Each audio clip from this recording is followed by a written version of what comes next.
اس سے حضرت علی المرتضیٰ کے بیٹے ہیں عباس بھی، جعفر بھی، عبید اللہ بھی اور عثمان بھی۔ حضرت علی المرتضیٰ کی ایک بیوی کا نام ہے لیلہ بنت مسعود، اس سے 2 بیٹے پیدا ہوئے تھے، ایک کا نام عبید اللہ تھا اور ایک کا نام ابو بکر تھا۔ حضرت علی المرتضیٰ کی ایک بیوی کا نام اسماء بنت عمیس ہے، اس سے بھی 2 بیٹے پیدا ہوئے تھے، 3 بیٹے پیدا ہوئے۔ نمبر 1 محمد اصغر، نمبر 2 عون، نمبر 3 یحییٰ۔ حضرت علی کی 7ویں نمبر کی بیوی امامہ بنت ابی العاص، حضرت زینب رسول اللہ کی بیٹی ہے، یعنی حضرت فاطمہ کی بھانجی ہے، یہ حضرت علی المرتضیٰ کی بیوی ہے۔ حضرت حسن حسین کی مسات خالہ کی بیٹی بھی لگی اور امی بھی لگی، یہ بھی حضرت علی المرتضیٰ کی بیوی ہیں، اور ان میں ایک بیٹا پیدا ہوا تھا جس کا نام تھا محمد الاوسط۔ حضرت فاطمہ کی وفات پہ جب حضرت علی رونے لگے تھے نا وفات کے وقت، تو حضرت فاطمہ نے پوچھا تھا کہ رونے کی وجہ، کہا تم جیسی وفادار مجھ سے جدا ہو رہی ہے، کہا میری وفائیں دیکھنا ہے تو میری گود میں پلنے والی میری بھانجی سے شادی کر لینا، امامہ، یہ وہ ہے سیدنا امامہ، سیدہ امامہ، یہ رسول اللہ صلی اللہ علیہ وسلم کے کندھوں پر اس نے حضرت حسن حسین کی طرح سواریاں کی ہیں۔ حضرت امامہ کے بارے میں آتا ہے کہ حضور علیہ السلام کبھی نفل کے سجدے میں جاتے تو یہ سر پہ چڑھ جاتی، کمر پہ چڑھ جاتی، اللہ کے رسول اسے ساتھ اٹھا کے لے آتے، جب رکوع پہ جاتے اسے اتار دیتے، سجدے کے بعد پھر اٹھا کے بٹھا دیتے۔ یہ حضرت امامہ ہے، یہ بھی حضور پاک کی نواسی ہے۔ اور 8ویں نمبر پہ جو حضرت علی کی بیوی ہیں وہ ام سعید بنت عروہ بن مسعود ہیں، ان سے ام الحسن پیدا ہوئی تھی اور امت اللہ پیدا ہوئی تھی۔ اور حضرت علی المرتضیٰ کی نامی بیوی جو ہے یہ ممیات بنت امرأ القیس ہے، اس سے ایک بیٹا پیدا ہوا جس کا نام حارثہ ہے۔ یہ سیدنا علی المرتضیٰ کی زندگی پر مختصر میں نے چند باتیں کی ہیں، ورنہ کہاں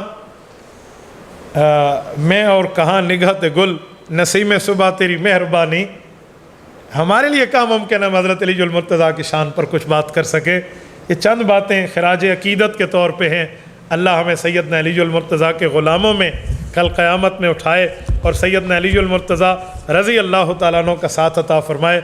آخر میں حضرت علی کے لیے ایک شاعرانہ کلام سنا کر میں بات ختم کرتا ہوں۔ اس شاعر نے حضرت علی کی زندگی کو اپنے ان 7-8 اشعار میں بند کیا ہے۔ وہ کہتے ہیں زمین سے عرش تک مہکا ہوا لاشعور اس کا، فرشتوں کی عبادت سے مقدس ہے غرور اس کا، یعنی کافر کے مقابلے میں ہمت۔ شجاعت کی لکھی جائے گی جب تاریخ دنیا میں، تو سب ناموں سے پہلے نام آئے گا ضرور اس کا۔ شہادت چومتی ہے جب کسی غازی کی آنکھوں کو، نظر آتا ہے لہراتا ہوا بے خوف نور اس کا۔ کہی تھی میں نے اس کی منقبت عرصہ ہوا، لیکن ابھی تک تیرتا پھرتا ہے آنکھوں میں سرور اس کا۔ نگاہوں میں امنڈ آتی محبت جوش کی انجم، لبوں پہ نام جب لاتے تھے محفل میں حضور ان کا۔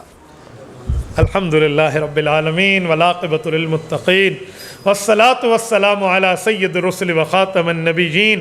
ربنا ظلمنا انفسنا وإن لم تغفر لنا وترحمنا لنکونن من الخاسرین۔ ربنا آتنا فی الدنیا حسنہ وفی الآخرۃ حسنۃ وقنا عذاب النار وادخلنا الجنۃ مع الابرار یا عزیز یا غفار یا ارحم الراحمین۔ اے اللہ ہماری طرف سے سیدنا علی المرتضیٰ کی قبر پہ کروڑوں اربوں رحمت نازل فرما، انہیں بہترین جزائے خیر عطا فرما۔ سیدنا علی اور اس کے خاندان کی قربانیوں کو اپنی بارگاہ میں قبول فرماتے ہوئے ہمیں ان کا فیض عطا فرما۔ سیدنا علی المرتضیٰ رضی اللہ تعالیٰ عنہ کو ہماری طرف سے بہترین جزائے خیر عطا فرما۔ صلی اللہ تعالیٰ علی خیر خلقہ محمد وعلی آلہ واصحابہ اجمعین برحمتہ۔ تبارك الذي نزل الفرقان على عبده ليكون للعالمين نذيرا